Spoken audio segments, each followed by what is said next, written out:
On this episode of the Black Boss Ladies platform, knowing what position you're in, what rooms you are in, and how to leverage the knowledge that you have to impact change. Right? You are positioned well. You waiting on somebody else. No, you supposed to do it. You're going to find your peace. You gotta feed yourself now. Right. You like to eat, but find your joy and your peace. And once you find that, everything else kind of falls in place. But if you're unhappy, you'll find yourself staying in places that you don't need to be. Welcome to the Black Boss Ladies platform, the place where legacies live. Welcome to the Black Boss Ladies platform. I'm Julia Myers, and this is my co-host, Tiffany Lee. Hi, today we will be interviewing Dr. Jerrica Ampadu. She is an accomplished scholar with her PhD in nursing.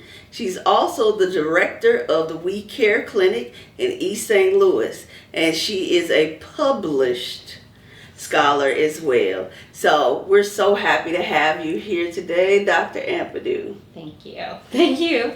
Thank you for coming.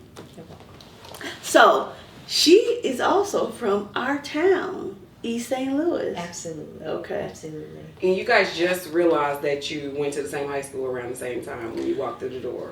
Yes. And I have to put this out there, you guys are soror sisters, that you did not know that either. I did not know.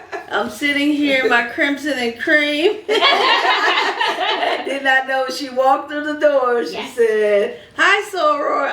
But you know what? I told her, looking at her resume, I should have known. I should have known. So, tell us a little bit about your history. How did you get into nursing? Because I noticed, it's been all nursing. So you made a choice early on. Early on, absolutely. Okay. So my mom is a nurse, and so there are four of us. I have two sisters and one brother, and my mom's a nurse, and I watched my mom for a very long time go through nursing school from one level to another level to another level. Mm-hmm. And I'm like, this lady is amazing, right? Like I'm seeing it in real time. Okay. But not only that, my mom, her journey in nursing was much different than mine. Okay. So she started off as a licensed practical nurse, an LPN. And so that's, a whole different vocation. Mm-hmm. And at the time, that was what it was promoted for her. As long as she was a nurse, the level of education of how it was presented. So she did at the time what was presented to her. Mm-hmm. So I remember she went to State Community College. I'll never forget this because I have an older sister who graduated Lincoln in 91. Okay. So it was me and my oldest sister, and my mom used to work for an insurance company. So she would go work for the insurance company. My dad would have us during the day. We would meet at a stop sign on Tudor off the highway. Yes. We get out my dad's car to go to my mom's car, and my mom would go with my mom right down to the campus that I work on now, State Community, to class, right? Mm-hmm. And so I'm like, we got to sit here and listen to this stuff. And baby, you better not have said up here. So she took you to school. We sat in classes with my mother, and I thought, and looking back, I'm like, you could at least gave us a toy. Like, baby, we gonna sit there and we're gonna be quiet, and we're gonna. And when I tell you that my mother, when she is all the way 100% together. Like when she showed up, she was present, and we're just sitting there wanting to talk. You know how it looked you had all this energy. We've been sitting in the car at this stop sign, and you're like, I just want to go outside and play. Mm-hmm. But Donna Lisa, honey, she gave you that look and said, you ain't gonna move. Right. That's interesting too.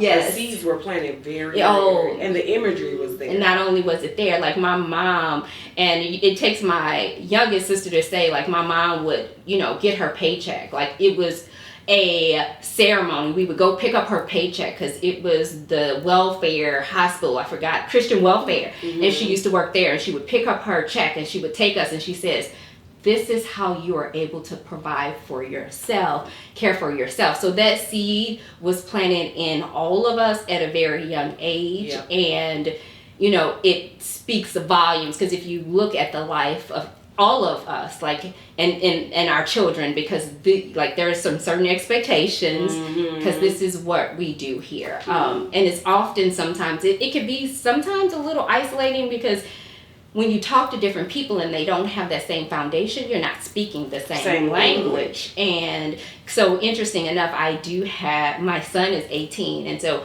he feels all of this. Like, he feels all of this pressure of success and expectations. And so we wax and wane between, you going to college, right? Or you not. Right. So, right. So for me, and I'm saying, you know, and this is honestly true. Like, I tell him all the time, I need, in this life, you have to be happy. Like, find your joy, find your peace. You got to feed yourself now. Right. You like to eat, but find your joy and your peace. And once you find that, everything else kind of falls in place. But if you're unhappy, you'll find yourself staying in places that you don't need to be. If you don't, like, you just got to really find that. And I tell my mom all the time, and not to hurt her feelings, I say, you taught us how to work hard. But girl, let me find some joy in this. Let me find some joy, right? And so it was early on, and my mom, we would go to class with her. She would study.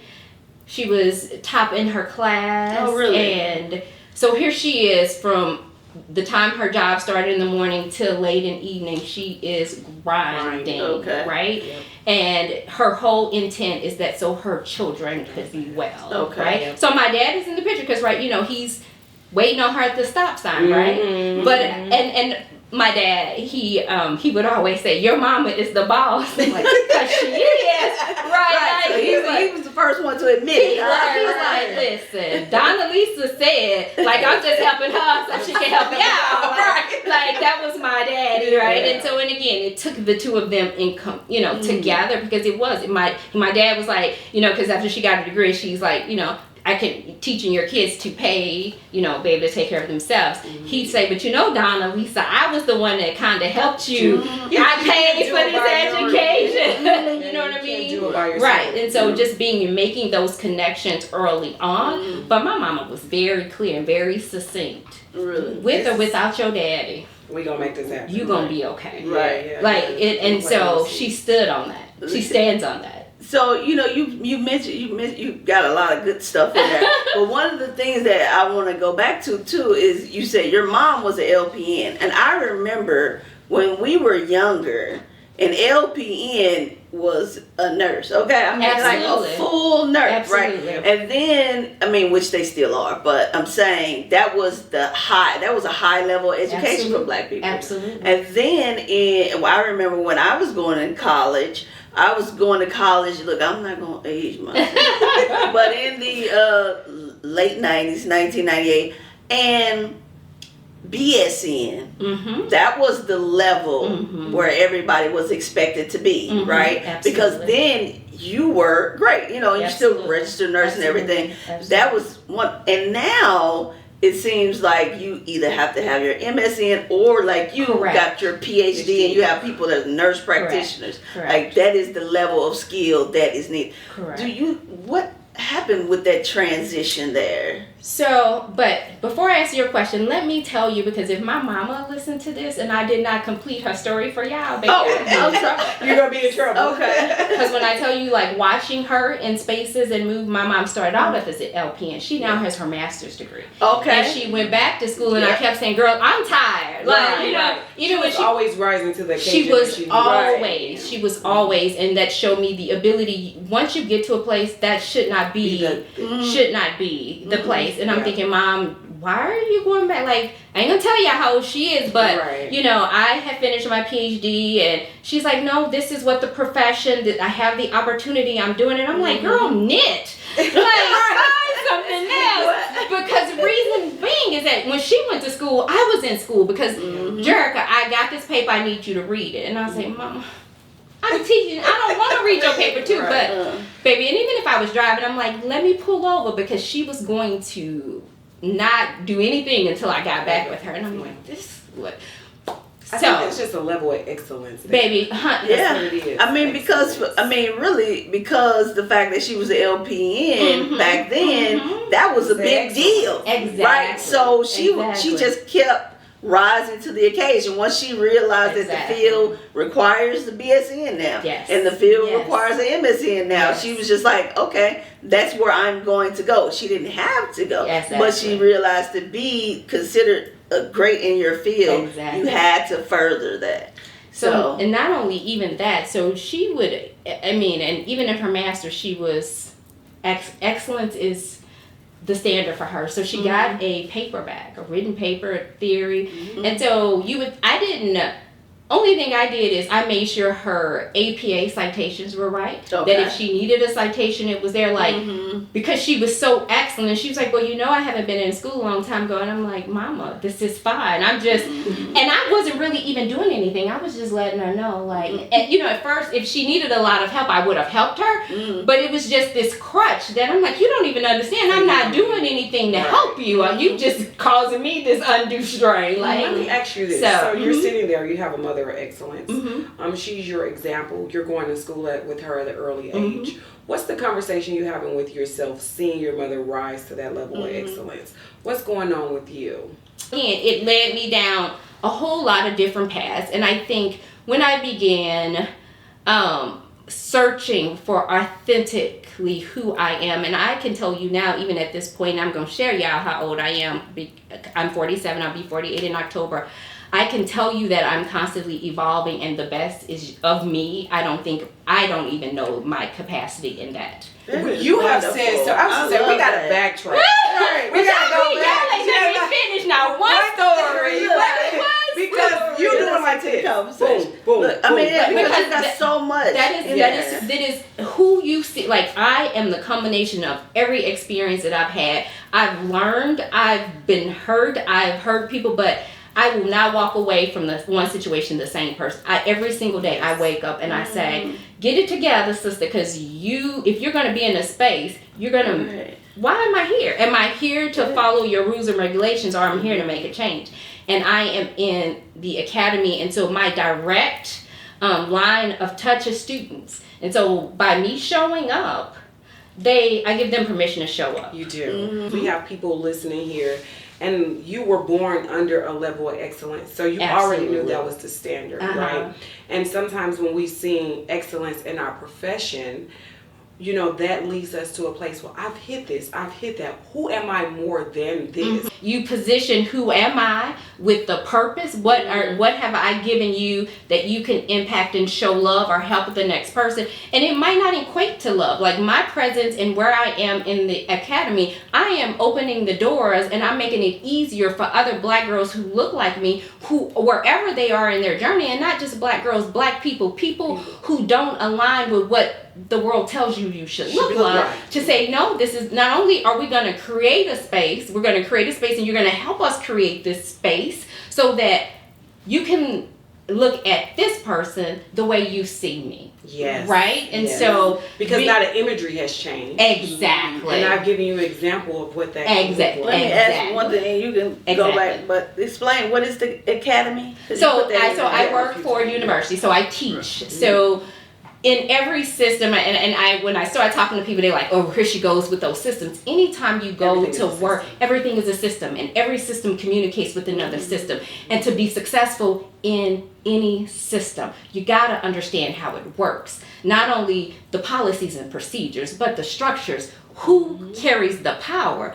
And not only that, the history of an institution. So when you think of the academy and you think of us Black folks, it wasn't designed for us to be successful. Matter of fact, it was designed on the principle of elitism, and I wasn't supposed to be here. And to keep you out. Like, and to not only keep me out, to relegate me to positions that I couldn't attain. And I tell people all the time, and I know there's this big conversation about critical race theory and history, but institutions and people have memories. And so if it was built on oppression, baby, you can follow it. It might not be as visible as you think it is, but there, though. It's some memories, and you pull it back. And it's whether it's in a procedure, a policy, or a person who is upholding what that initial principle is. And so it becomes this thing, but you're not able to see it unless you really understand. And you can't take away from the fact that, like you said there, and you were born into a space of excellence. Those people too had images, right? So whether they subconsciously know it or not, those systems reflect that too, because it was handed down to them. And until they uncover, like, hey, yeah, I have a level of bias. Yes, I am living up to the system, even if I don't know it. You have to uncover it though to ever make progress. And so for me, that knowing who I was, knowing what the system looked like. So we started off saying I was from East St. Louis. I started SIUE as an undergraduate student, and so when I started my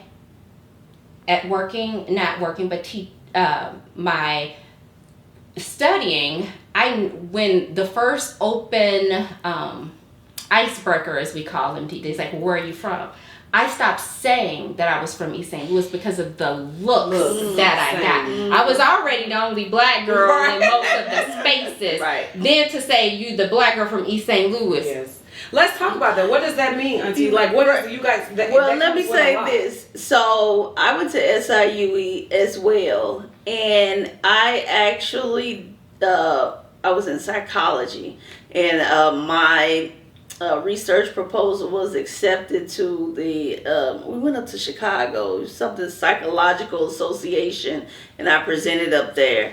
My research was actually on it was on socioeconomic status, but I was looking at, I had candidates that had the same resume, except for one lived in East St. Louis and one lived in Fairview Heights. And I wanted to see how the people would actually rate them, you know. And my findings weren't significant, but I felt like I could have done a better job to really reflect it, because there is an East St. Louis bias everywhere. And here's the thing.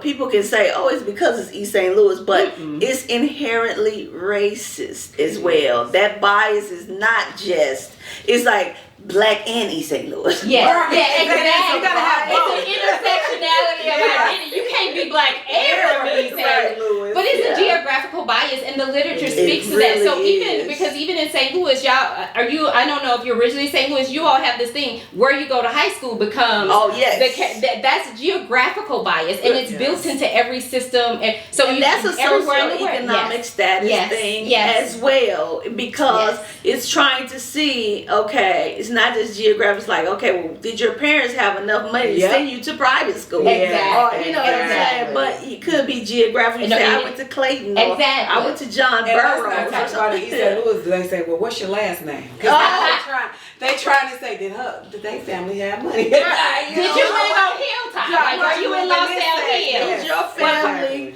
a known family in East St. Louis? And see, that's within black people. That's those within black people. All there. Or your people. But I think I'm going to give black people a little bit of a pass, though, because I think that also has to do with, do I know your people? Because if I know your people, I know you. And here's the thing, that is true. I know your people, I just got to get the right name and the right tree. Your daddy's side, your mama's side, your cousin's side, your married. Like, it is, but having a way of saying that in such a way, like, we all know, especially in the area, it's so, because my aunt was a school teacher, and like, it's just, we do know each other, but just through who and how. So this question of who am I, realizing the church has not, quote unquote, giving you what you thought you were supposed to get through it, and then going into these spaces in nursing and in SIU. Tell me about your experience navigating some of that. So for a long time, I'm a why person, right? Like, they've taught me, being in spaces that I am, that for me to really impact it, I have to know the why. So sometimes I stay in places way too long, wasting way too much of my time trying to figure out the whys. And so for me, having that constant self-reflection, that having to let things go, Like, because again, it doesn't matter what the why is in this situation. If it's not moving things, sometimes it is just what it is, Jerrica. That is it, right? Like, and being able to acknowledge when, for me, I can successfully in my space, because I actually, can't nobody hold me more accountable than I hold myself. And that's one thing that I've seen in my son. And now he's like, when he really wants my attention, he'll be like, Jerrica, because, sir, one of my friends said to me, he was like, why is this relationship so transactional? I said, it's not transactional. It's that we know what it is. Like, and my son, when I tell you he is way privileged, but he's smart and he knew what the expectation is, and you ain't doing nothing until your work is done. And if your work is not done, there's a problem, and we need to sit down because that excellence is brought over to him. Exactly. And so now I'm at this space, like, I see me and him, and I'm like, okay, baby, yeah, it's okay. You don't have to do this now. So, like, when he began his senior year of high school, and I'm like, the boy has done well. Give him a break. I said, because senior is about to come up all these things. So he started off senior year. He had anatomy, chemistry, trigonometry, psychology, and I supposed to be chilling. So I was like, and so, but me in my mind and how to phrase this. Kwame, now this is a really heavy load for senior year. You want to hang out with your friends. Do you like? Do you want to do this? I wasn't going to discourage him saying that he couldn't. Yeah. But I needed him to know that this is what we're doing. Yeah. We're doing it, right? And and it wasn't that I didn't believe that he can do it. I just really wanted him to know that you really, like, you don't have to do this because he wants to be a doctor. And I said, I've talked to colleges and things like that. All of the classes that you're taking now that they're saying, when you get to college, it'll help you, but you might have to take these over again. Yeah. Like, they might not even accept this. I said, so the exposure is good, but you really, like, you based on where you are, where you want to go, you don't have to take this. But because it's the standard, right? Yeah. And then he said, what do you mean? I'm gonna be a doctor and they want me to take this. I was like, we doing this, yeah, right? We do. And so again, it was me letting him know that if he, like, you're not doing this for me now. I need you to know that I want to be able to transition you in this space, that if it's something too much or we're not going to do it, like, I'm going to work with you, but I need you to know whatever we choose to do, we're going to do it wholeheartedly. And then if we need help, we're going to get the help we need. But if then we find out it's not something we even enjoy anymore, then we're going to pivot. But we're not going to start something and not finish. Yeah, I love that. Yeah. So at SIU, you're studying nursing, and you already know I'm going to school, I'm going to be a nurse. And you finish with your bachelor's. What happens after the bachelor's? So after, interesting enough, the reason I even went to SIUE is because there was a program, it was Project Get Ahead in Nursing, and I don't know if you know her. Her name was Dr. Lorraine Williams, and so she actually brought that program to Lincoln Senior High School, and I started, so she exposed me to a different level of nursing than what I had seen from my mom. And so as I'm working with her, and I decided that I was going to go to SIUE. At the time when I graduated high school, there were two options for me. I was going to either go to SIUE, I was going to go to St. Louis University. And so the financial aid packet from St. Louis University, I'm like, they're offering me all this, but at the end, I'm still coming out a lot of money, right? And then I'm looking at SIU, and I'm like, and it's the same, like, I still have to take this same qualifying exam after, like, SIUE me, please, right? In my mind, I did not have enough information to take in consideration culture or the possibility of different research at other institutions and what would be applicable or more amenable to me as a person. It was just, I'm going to be a nurse and I'm going to go here because this makes more sense in my mind.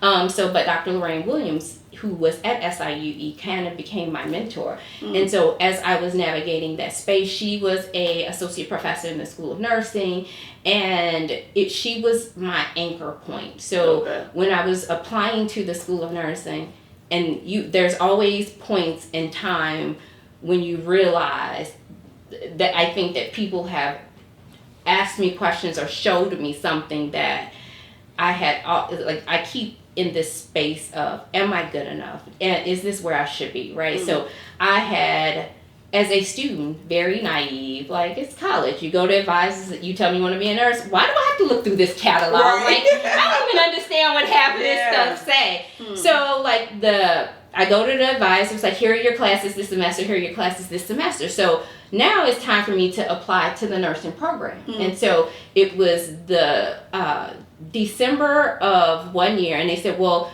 you're now, to apply for the School of Nursing, you need to apply now for admission into the fall.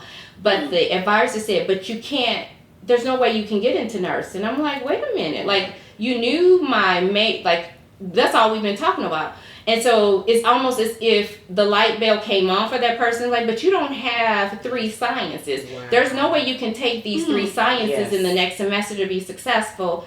And I said, and I'm sitting there because I'm thinking, but I've been following your plan. Along the way, every lockstep sync, right? And I never knew that I needed to be critical in even, because I trust, like, why would you? And you know what?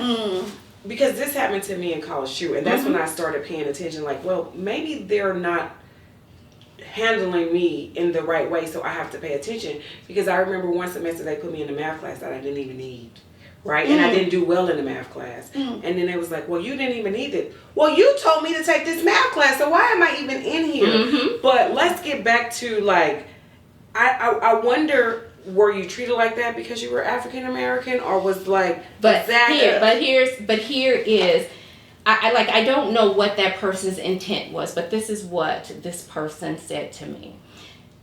She said, you won't be able to get into the School of Nursing in the fall because you have 3 classes. And I said, well, are those classes offered in the spring? Just enroll me in those classes. And she said, there's no way you're going to be successful in those 3 science classes in one semester. And so I did a reset, right? Like, I'm sitting there, and because in my mind, all I'm thinking of, I came here to go into nursing, and what I'm going to have to tell Donna Lisa that I can't get in. I said, now, you're saying, like, are the classes not available that I can't take? She said, I highly recommend that you not take 3 science classes. At one time.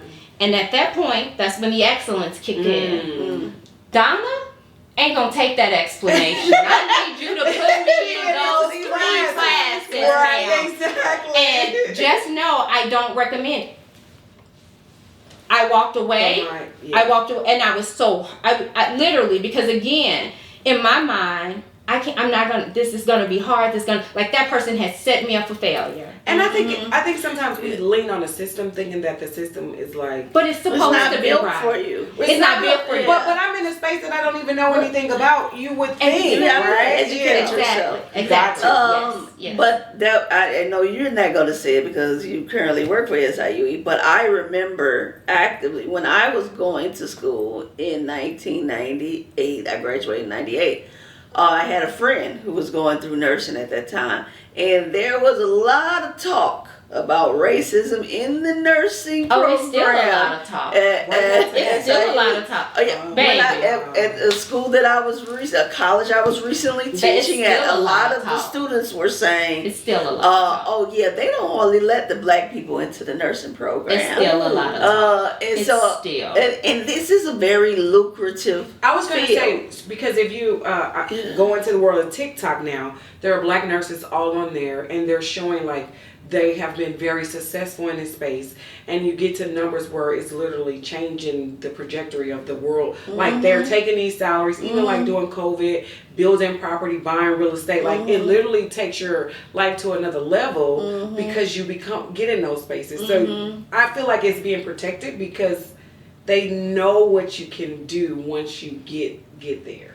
Exactly. So let me say something before you start, because I want you to speak to the racism that is there, and then follow that up with some of the programs that you're actively working on. So because this is my current employer,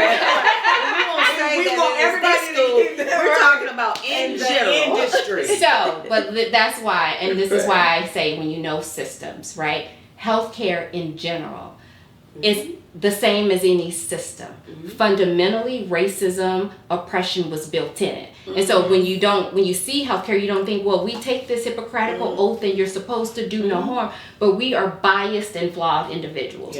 So even how we are educated is problematic because, and knowing history, again, there was this Flexner report, and basically it created the parameters that really inhibited Black people from even pursuing to become medical doctors, because at the time there were too many, and that was 1909, 1910, right? Okay. So you have these structures and systems were created this way, but not only that, even research was the research that we currently practice. It wasn't that they did the IRB when they were looking at obstetric tools, they were utilizing those tools on the slaves. I mean, we have been in every facet of society, and it was built into the system. So, and what I mean by that is, so the American Nurses Association is the association for nurses. At one point in time, up until the 1960s, I couldn't get in that organization, which is why the National Black Nurses Association evolved. So in everything, so it would almost, to me, it's almost disheartening not to acknowledge that it's there, right? Because the evidence shows us it's there. So again, systems were designed in such a way that although the intent was not to exclude Black people, but what it actually did, it became very exclusive. So let me give you an example. In the School of Nursing, when I applied to the School of Nursing, you had to have a GPA of this, you had to have a GPA of that, you have to take these tests. What does that mean about your aptitude? And it's reflected in society as a whole. So like you have now, most institutions have gone to ACT optional, right? Because honestly, the only thing that ACT tells you is the resources you had available to you as you took the test. It doesn't talk about your ability to learn. Exactly. And the grit and the perseverance that is needed, right? And so you have these criteria that says, hey, do you meet them? And so if you look at those criteria, you're like, what? That doesn't even necessarily make sense to me. Like, what does having this GPA, how does that equate to you being successful, right? So again, and that was way before me, probably way before the people who came up, or, these things have been in place for a long time. And then you have people come in and be like, but it's not helping. We're not getting more people in. Like if you see who's getting in, you can even see who is excluding. It's not because students are not, like you gotta see it. It's not that our students aren't applying, it's just that they're not applying and they're not getting in. So okay, again, systems. If you have a School of Nursing and you only have 50 seats, nursing, that's true. And you got everything in context. Everything in context. There's only so much capacity, and as a faculty member, I know that. I'm like, how many students are we? Because again, that determines workload, and so if you like, we only have capacity for 50 in this hypothetical, and you have 300 people applying. I didn't even think about that, because sitting here as a business major, there's enough seats for everybody. Right. No, but it's nursing, not. There's not enough seats for everybody. Right. So then if you have hypothetically 50 seats and you have 300 applying, and then you have, okay, this is the criteria, even if I met the criteria, because I did, you only got 50 seats, you ain't never going to get to me in that ranking order. You won't, right? You just won't, because... Like if the criteria is that I'm taking, you have to have a 3.5, like literally, right? Because if you can go back and you can see at one time the lowest GPA we admitted was like a 3.7 something, and I'm thinking this is at SIU. In context, like that might be something to celebrate, but I'm thinking I'm looking at all of those people underneath that 3.7 who are highly qualified and who can have the ability to operate in multiple spaces and do different things. Like I'm thinking, and so when you think about that too, so you're never going to get down to the 3.5s or the 3.2s or the 3.0. So if you just solely go by the matrices that you're used, you're not going to capture half of the people that you need. And that's not even looking at like the other things. Right. Exactly. So for me, and I always think about in my son, so he was dissecting a cat in 11th grade. I didn't get to dissect the cat till college. You see what I mean? That's true, because we didn't. So resources does dissected a cat. Now I dissected a pygmy. See, we didn't even have that lab to do that. Right. So resources unequivocally dictates how well you're educated because you have opportunities that you wouldn't. And so, and again, in highly affluent areas, the tax base. Schools, taxes. So when you follow the money, you follow the system is aligned to ensure the success. So you have some programs you've created. Tell us about that. So the Project Gain program, Dr. Williams, that was her program, and so she mentored me. And when I graduated with my bachelor's, I was working at St. Mary's Hospital in East St. Louis, and she brought her students there, and she's like, "What are you doing, Jerrica?" And I'm like, "Dr. Williams, what does it look like I'm doing? I'm working." Like, she's like, "I'm gonna need you at grad school. I need you to start thinking about that." I'm like, just graduated. And I am very transparent with my story. When I left Edwardsville, because at the time it was a commuter college, baby, when I graduated, I said, I ain't ever coming back to Edwardsville. Listen, the universe hears you, because every single day after that I've been in Edwardsville, and I've been, let me watch what I say. Right. Because I'm like, in my mind, like, I've had enough. I didn't know what it was. I didn't have the words or the terminology to explain what I'm feeling, but like, I don't want to feel that no more. I don't want to feel it no more. I just don't. And again, the universe responds accordingly. Like, not only are you going to be here, and you're going to do what you need to do, right? And so in that, she's like, okay, I am going to look for you some scholarships. Would you start on a class here and there? And I'm like, you're right. I ain't doing nothing but working, making money, being free. Hot girl summer. That's for the hot girl summer. Right? And so I started taking a class, and she knew me. She spoke to the excellence that Donna had instilled in me, right? So she knew if she can get me in a class, if I could start it, if I started, she know I'm going to finish, right? Because that's the foundation. So as I finished, I started to teach. She said, now I need you to come teach. And I said, part-time, because being a teacher, I ain't feed nobody, especially at the level that I started at. I ain't doing nothing, but this is a passion and I love it. And it spoke to my soul, right? Wonderful. And then after I realized how impactful it was for students to see me, like, they started talking like, I'm so glad you're here. Why didn't I meet you before? And that began resonating more for me. And then I said, okay, then I'm here. This is what I'm going to do. And so Project Gain kind of transformed into the Student Nurse Achievement Program.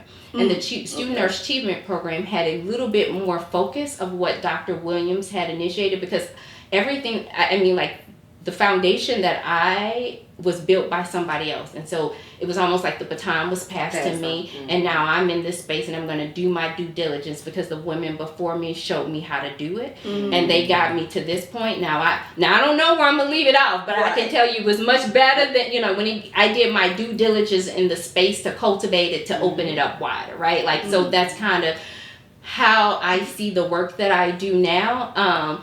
And at one time, it became about, okay, I am the support programs. Like, what do the students need to be successful? They're smart.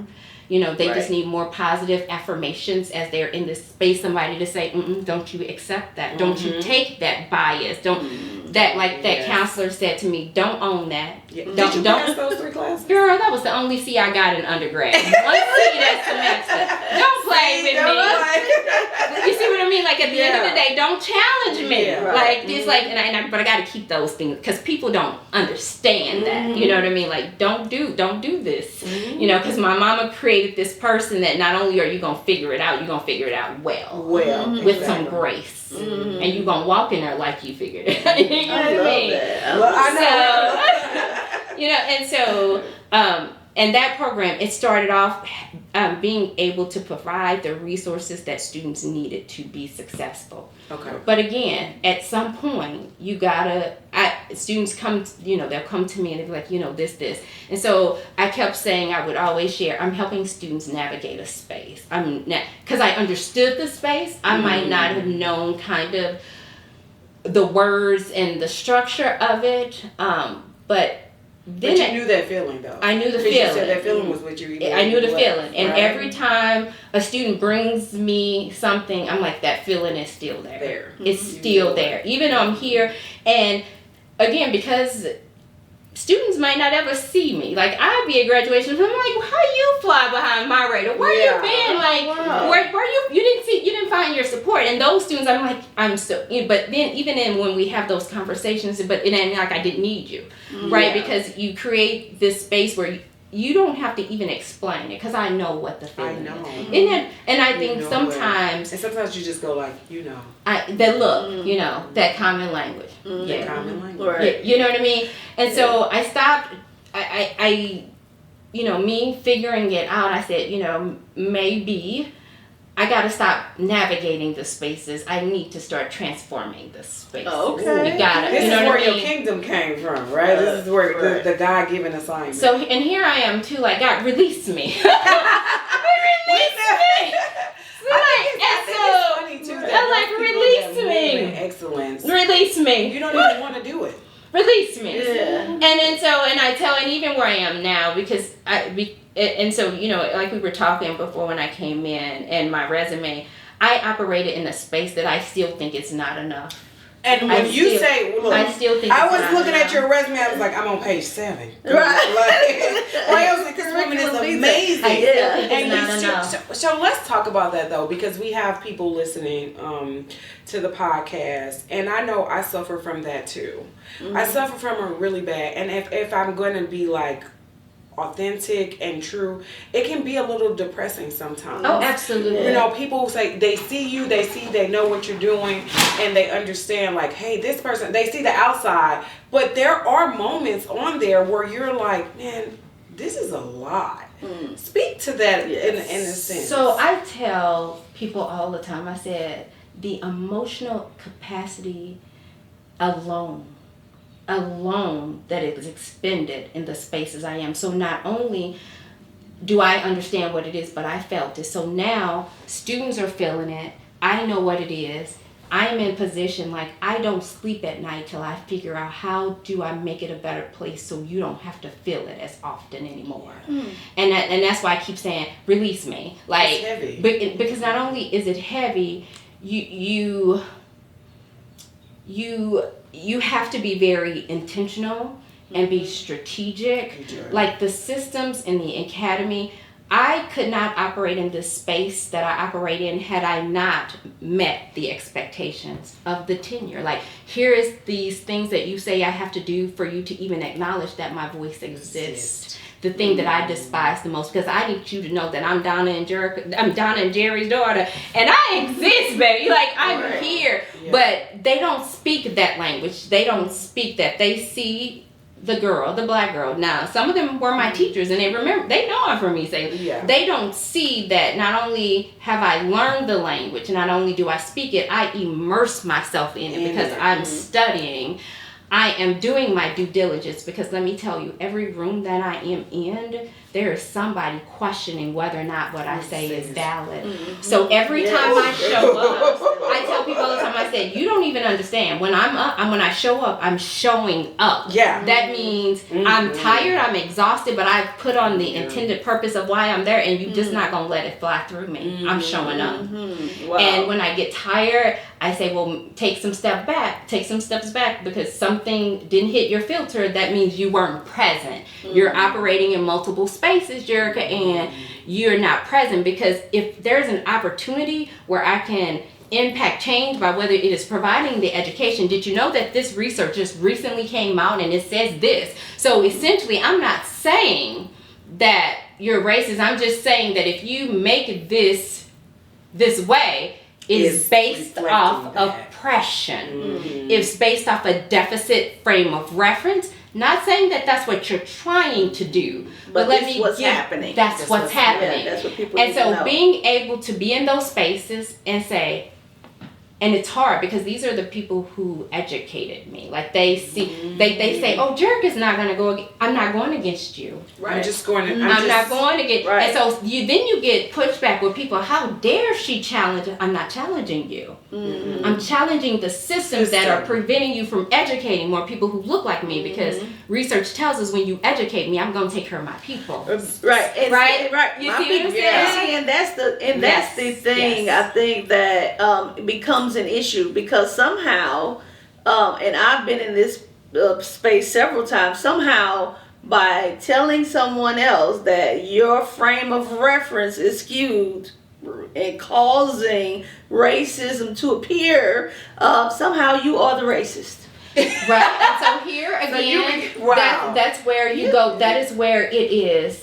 Remember now, you told me in order to teach or even get on tenure, I had to have a PhD. Okay. You told me that. You that was the criteria for me to sit at the table with you. So you said now you're in the space where you're changing. Yeah, what exactly. does that look like? You go get a PhD. So you get a PhD. Okay. That's the terminal degree for nursing, a PhD or a DNP. Okay. Like that is what they say. In order to be successful, you have to have a terminal degree. Okay. So you have to have a PhD. So I go back, so I got my master's, and then, I was teaching, and they said, well, if you want to be successful in the academy, you have to have a terminal degree. I ain't going back to school. Because, the bar just keeps going. You're like, oh my God, it's tired. Sister girl is tired, and of course, I'm trying to live. I'm trying to live, and I haven't really connected with my purpose. And so, even as I was working on my PhD, life gonna life. Like my life is life in every day, right? Life. Like there's some things that I can't even share with y'all. Life was life into me. And the people close to me know kind of the things that I've overcome to be in this space. But and it says you have to have a terminal degree. Okay, so I got my terminal degree, I got my PhD. Let me tell you, I got my PhD, and I'm thinking, okay, I worked all this hard. Now I got this PhD. I also got some student loans to go with that PhD. Yeah, of course. When I sat down, you've pushed me to this. Let me tell you, when they told me what my salary was after my PhD, I sat there and I thought. And you have to pay those student loans on that salary. The math ain't mathing. The math ain't mathing, girl. The math ain't. The math ain't mathing. And literally, it's took me to a stage of depression because so many other things in my life was happening. I'm now a single mother taking care of a black male child. How do I do this, right? My son, it's just the two of us. I'm working on my PhD. I'm losing this kid in the house. I'm trying to study. He's trying to be a kid. There's so many things I owe him. There's so many things I owe him. I owe him to be able to sit down and have a quality meal because I just did all this education to add this to my name. I got to be able to feed my son, right? And it wasn't. It's so, and being analytical, because I remember I did not want to go back to college. Okay, I got my undergrad and I couldn't find a job. They take me. I go back. I say, okay, well, you say I guess I got to get a master's degree. I never thought I'll be sitting back here. And when I graduated, I was like, this return on investment ain't adding up. So I went to school and got this much in debt so you can give me a job that pays it. That's just ain't no. Then it goes back to your purpose. What is your intended purpose? Why am I here? And so there was another black woman on campus. She was in a position, and SIUE had a strategic hiring initiative. She called me on the phone. She found me. She said, you just finished your PhD and this, and this came across my desk. And this does not take in consideration the strategic hiring. They owe you more. Oh, wonderful. They owe you more.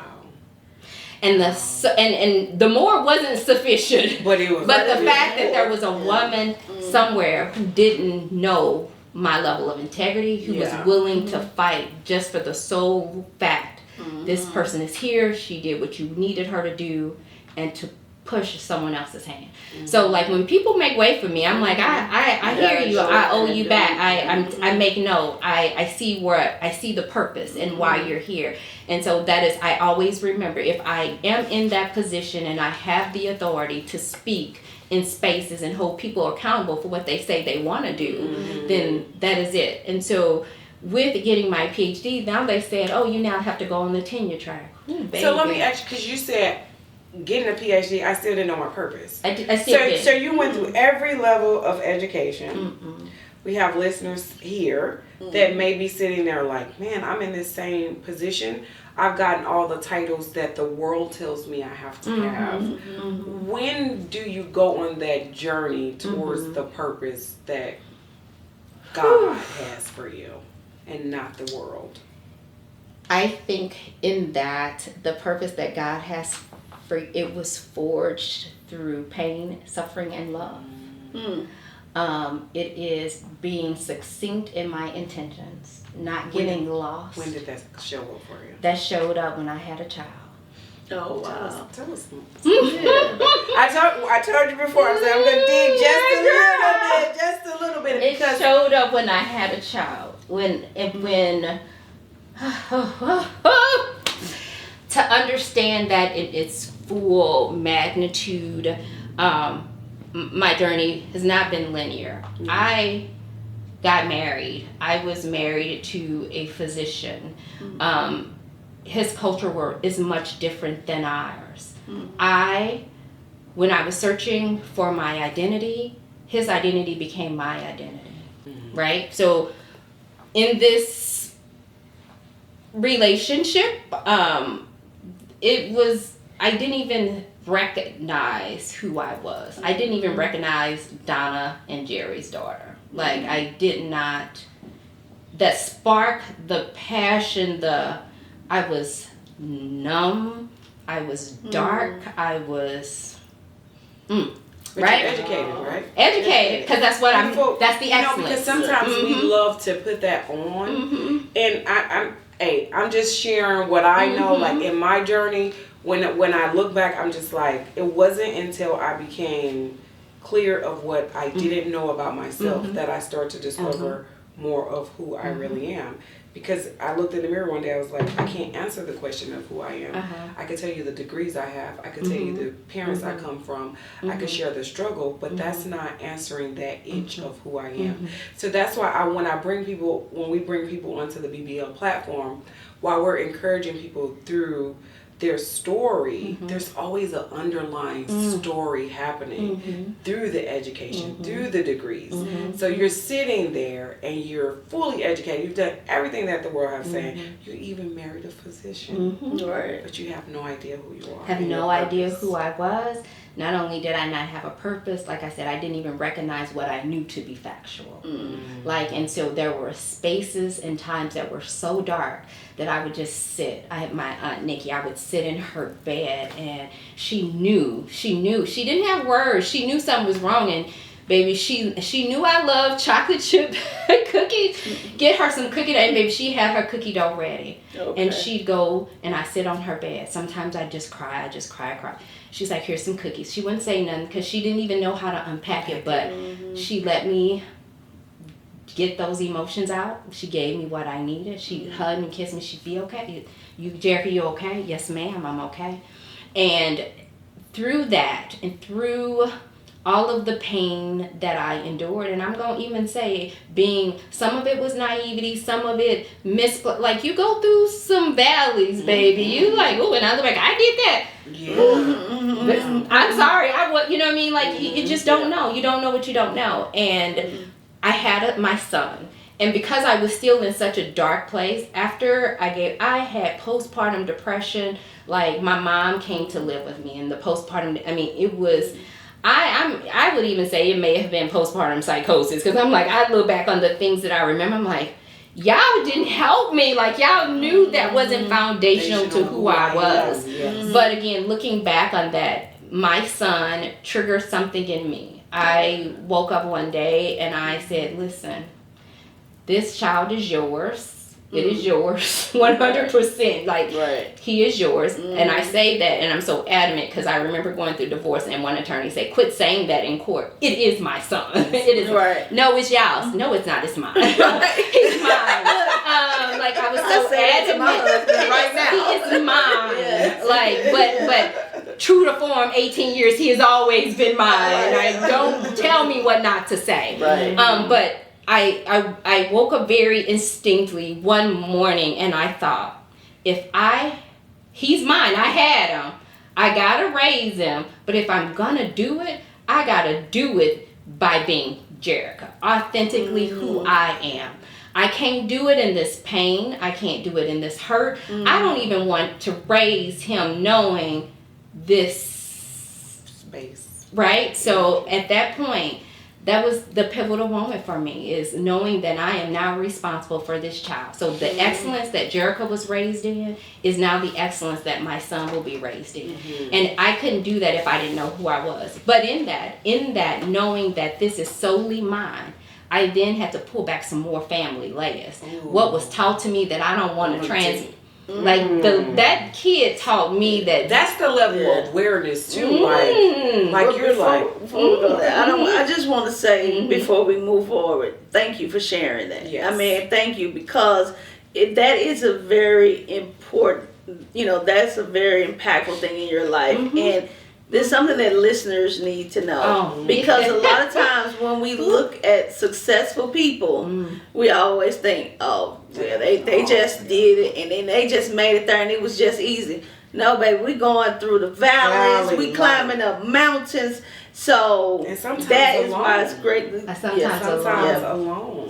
So I just want to thank you. Oh, absolutely. And I tell people all the time, when I see Black women in spaces, like, your story might not be similar to mine, but I know what you have to do to operate in spaces that weren't designed for you to be successful in. So you ain't got to share. Just know, I'm opening the door. And what you said, you had to unpack, right? Yeah. Because we love, like, when I talk about my history and past and things that were brought to me, I always want the people that was there to understand. I understand you did what you could do from your level of understanding in that moment. So I'm not taking away from what your struggle was and but some stuff is not, it's not going to serve me in the new, and I have to say, this was given to me and this is not going to serve me. That doesn't serve me. And that's why I'm showing up like this. How do I change this?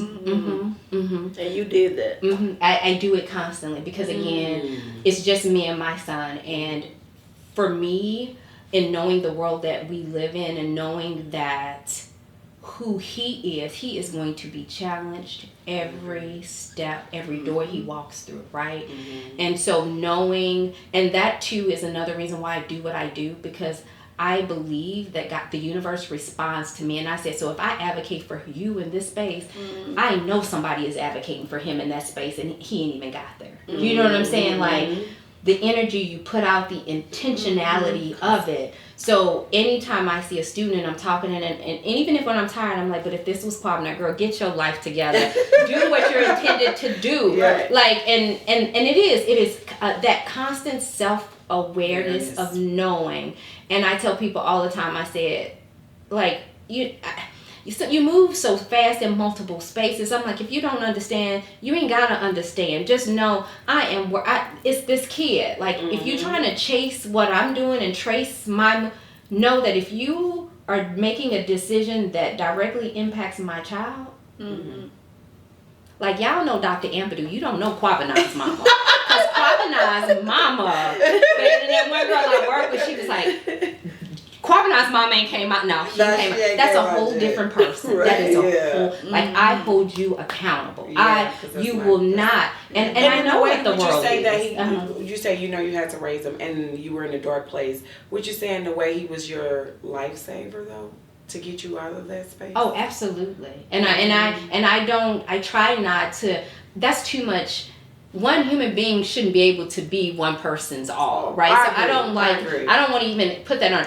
But it was the raft that got you out. Baby, it was the light. Yeah, and the light. He's been my light. And I tell him, and he's now in this space, like it's difficult for him. And he's now navigating a space where I'm walking into my manhood. All he's ever known is me as his mother. Like, and he knows, and I said, I'm going to be perfectly honest. You're going to get grown and you can be like, why my mama do that? Why? Like, I don't even understand it. And you have every right to. And I'm going to say, I only did what I knew to do at that moment based off the circumstances I was presented in. Would I do something different? Absolutely. Right. Yeah. Do you have to, did I get the blueprint? I said, I worked so hard so that you can make choices on your own. You don't have to struggle. You don't have to say, well, I'm going to go to this school because I worked so hard so that you can choose with ease. I opened those doors so that you can breathe. Like, you don't have to do these things. Like, I'm positioning, because that's how you acquire generational wealth. Because people position you. And I say, as a mother, like this is my child, and I am going to position him well, and I leverage everything here. And everybody now is talking about generational wealth, right? But like you said, I leveraged. Yes, I leveraged everything that I had. And so here in that, and I'm just completely transparent. I was a single mother.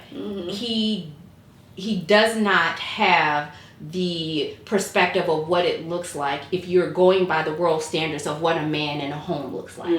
All he knows is the turmoil that he witnessed until I was able to position us in a better place, that he didn't have to see the pain and the hurt. Do I know that he has some trauma? Oh, absolutely. But again, being able to leverage everything that I knew in my power that I can control. Like I can say, there's this benefit of having testosterone and knowing about me. Like, there's that aspect that I couldn't give him, but I gave him love and I gave him understanding and I gave him grace to grow, because that's what I had. I positioned him in life with people who, hey, if Kwabena has this question, I'm gonna need you to be present. And knowing who I am, I strategically found people who knew, like, you flawed, and I know you wrong, and knows it, but know this. Your excellence spoke to my excellence, and know that I put him in these places for these people who operated in excellence, and they knew at the foundation what he would need. So when he turned 18, one of my really, really great friends basically said, now you 18, this light that people see, trust me, they don't want it. They don't like the light that you carry in a room. You're gonna be in spaces that people don't want to see it, and they will intentionally try to oppress that. They will. And you be mine. And like that conversation I couldn't have, because the pain. Like, there's some pain that he even endured in high school, because they saw that light. They saw this light of this black boy. And I can't tell you how many times I heard, but we didn't know he was this excellent of a student. Why did you have to know he was an excellent of a student not to oppress him? Yeah. Right. Yeah. Why did the resume matter? Why just being a human being? Why just being a human But hear me, we're going to capture this opportunity. Not only does it matter, but let me show you the weight of what it is you did. Right? So now you bring Kwabena's mama to the table. You bring Kwabena's aunt. Wait a minute, Kwabena's aunt to the table, who's a lawyer. We just got to go down. So there. now I'm saying to you, and here's the thing, Kwabena is well. Like, we got you to understand. Not only was it the wrong black boy, it was really the wrong black boy, right? You know what I mean? Meaning that here's somebody who's kind of challenged these systems that you're putting on him. So not only did we get them to see that, but my sole purpose is, maybe the next time you go for that black boy or that black kid, you'll know what's behind them. Because I even had a principal tell me, well, not all parents are. She said, not all parents are as integral into their child's life. I said, but let me pause you here, because you didn't even call me as a parent. You started asking my son questions, and you're saying that he wasn't in trouble, and you're right, he wasn't. But I knew the implications of those questions, and then how dare you talk to him without making sure I knew what you were talking to him about. And to establish that, like, my goal as a parent to protect him. You are to help me educate him. Don't take the ability for me to protect my child. Right. Right. Like, you don't. So I said, you didn't do your due diligence. And I said, I don't care. You didn't give me the opportunity to show up for him. But because, again, that is priming black kids to know, they're going to ask you questions. What are your rights?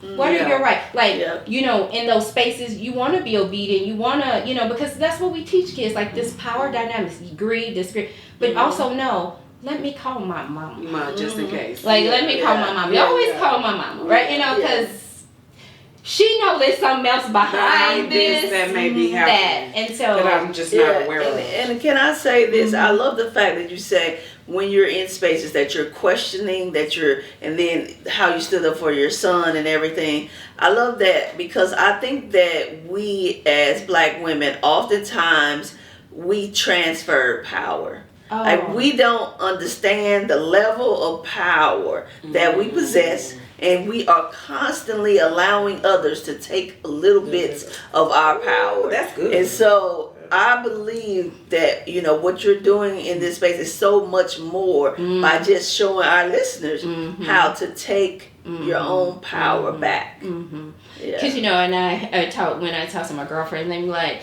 you know, I'm watching things, you know, being able to see, kind of knowing places and things. Like, you sit in places, and then I have this thing, I just grab the popcorn and my margarita because I'm just like, this is the movie I'm watching. Because, you know, in my mind, I know the players. I know how this is going to play out. I know what this outcome looks like, right?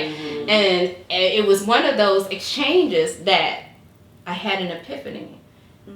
You ain't this ain't a movie. You ain't supposed to get popcorn. Right. Now, you got this PhD, you're now tenured. Ma'am, sorry, the gawking is over. The show just started. You are positioned well. You waiting on somebody else. No, you supposed to do it. You're the person. We were like, until you get I am positioned well. I'm waiting on somebody else to do it. And then ain't nobody else doing it. And I'm like, it was me. God had me on this road the whole time. I'm waiting on other people, like, because I'm like, this is taking too long. Like, when they gonna show up? And the whole time you the person. Y'all was waiting on me. You know, we got the main characters. I'm like, there's an antagonist in everybody's story. Here comes the antagonist. This is how. Right. So this is where we ask right here. Story. Don't even know it. When did you answer the call? So you got your PhD. You're coming through the dark, and you're like, oh, I am more than who I thought I was. I got to unpack this stuff from my past. Now I'm here. Oh, y'all was waiting on me. You show up to the party. What does the party look like for you now? The party is exhausting. My husband always said party good. So he's like, man, I've been here 4 hours. The party is exhausting. Like, me and my girlfriend, like, let's just do some days and get back home. The party is exhausting because, again, in order to be able to impact change, you have to have allies. You have to have people in spaces. You know, I used to say I hate, you know, fighting my battles, or I'm going to fight them all, but you ain't got the capacity to fight them all. Tell us about the battles you're fighting, because you're in the nursing field, PhD, that space right there, you're fighting for black nurses, black people in the healthcare field. What does this mean? So I not only do I teach, I direct a primary care clinic, right? Okay. So I teach, I direct people, I manage people. And you would be surprised at how many people, I'm the director, I have acquired so many millions of dollars to watch. So not only am I writing grants to ensure that it's sustainable, every single day I am grinding. And then when so the you question, got the money and you got to do the job. And do the work. But you got millions. That's something. Right. And do the work. Thing. And do the work. And do the work. And do the work. And there's a downside to that, because I tell people all the time, I have been so efficient in all these spaces, people don't even know how hard this is. Right? You make it look easy. Yes. And then when somebody goes around me and you begin this, who she thinks she is?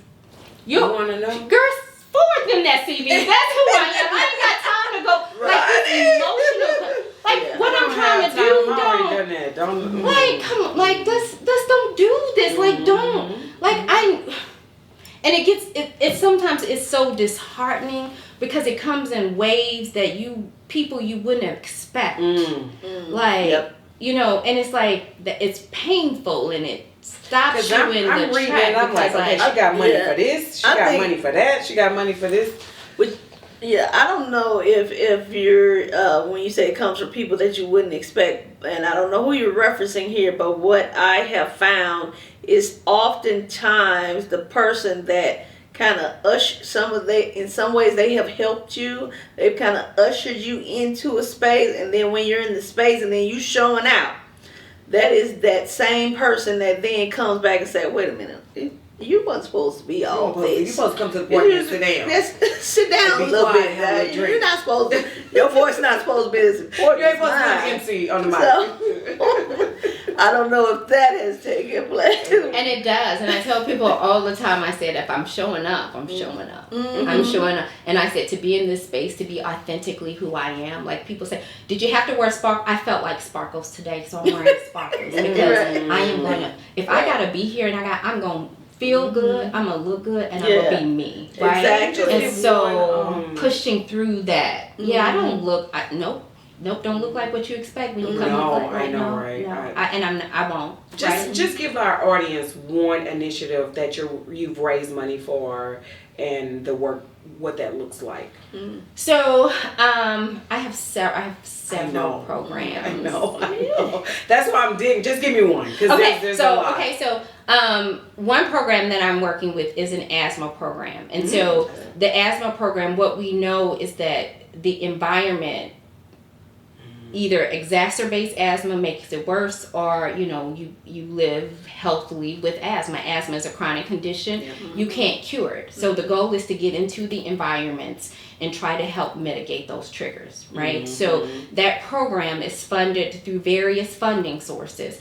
But me working that program and knowing kind of the families that we serve, because we serve East St. Louis, our primary physical location is East St. Louis. So we serve East St. Louis, Cokia Heights area, And so again, when you think about that in the context of health, that health begins at home, right? And so you have homes next to highways that you have all of this environmental toxin. So even if I did everything I needed to do, it's the environment that I had no ability in creating that's making me that much more sick, right? So by doing that program, and knowing that education is what we do. So it is now, so I did create, and that's my program this summer.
It's impactful, right? Like, so I can tell you that I have been able to create programs not only to educate students, but also to provide additional access to care for communities in East St. Louis. So again, I didn't think, like, Jerrica wasn't that smart. It's being positioned and the purpose and knowing what my intentions are. And because I leverage the networks and the people, and they know, like, this person has a heart for the community, so let's talk to them and see how we can navigate this space and get them the resources.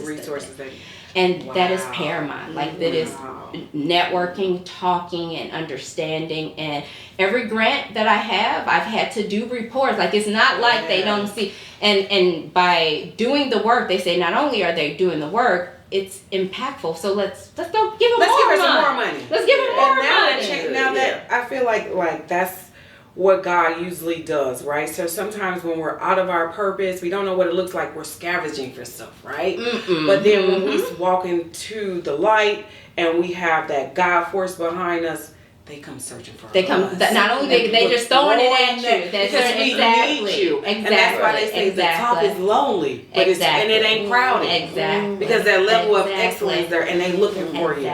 So if somebody's sitting home and they're you know, your mother was an LPN, and then you got off the backs of that, and you got your way up to a PhD. Now you being very impactful in the community. If you're sitting there and they're like, oh, I'm an RN, I want to do more, or I'm a CNA and I'm trying to get up there. Tell our viewers, like, what they can do to get to those heights that you've been able to reach in this space. Because I'm gonna be honest with you, I never even like considered like, oh wow, this like way up there with funding and money and stuff from a nurse here in space. Absolutely. One is having a group of people.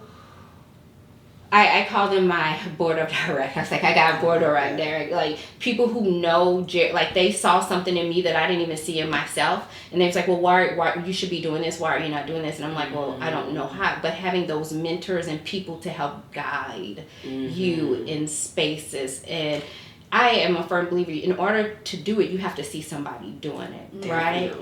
So yes, right. So being able to connect with people that look like you, and then being true and transparent.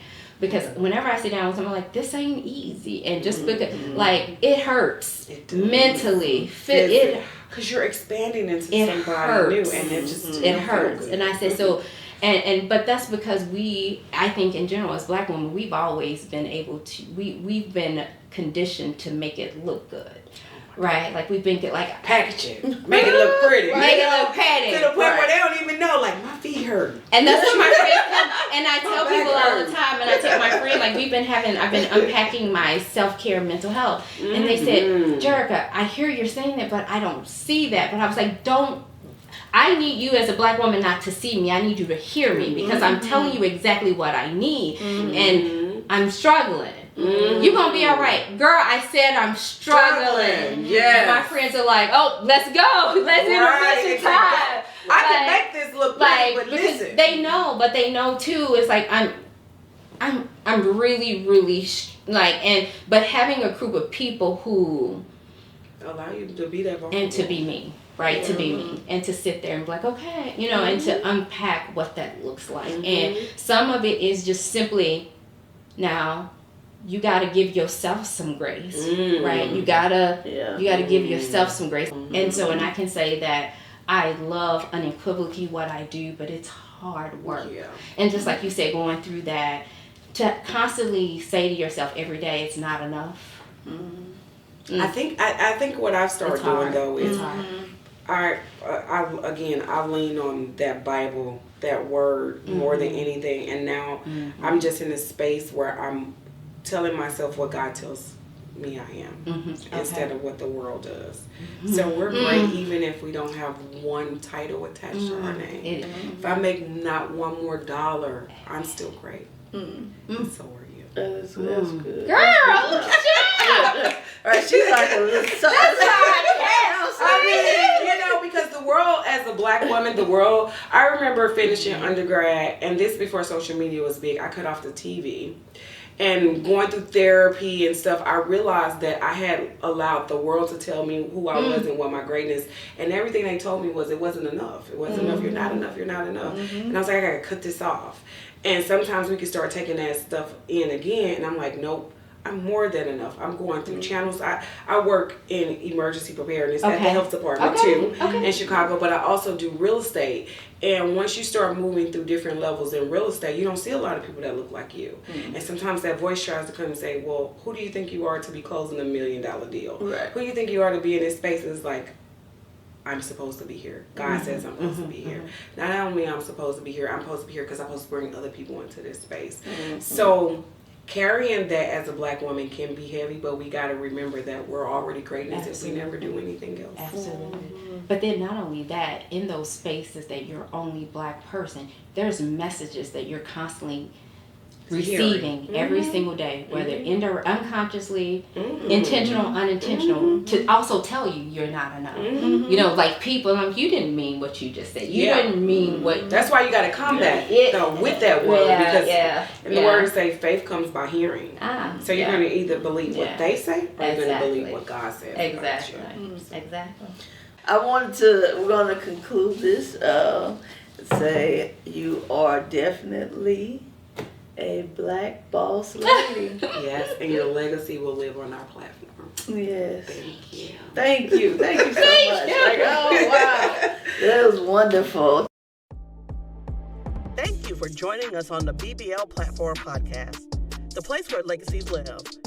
We hope you will join us on our next inspirational journey to success. Be sure to rate, like, and subscribe to our show. For more information, please visit our website at theBBLplatform.com.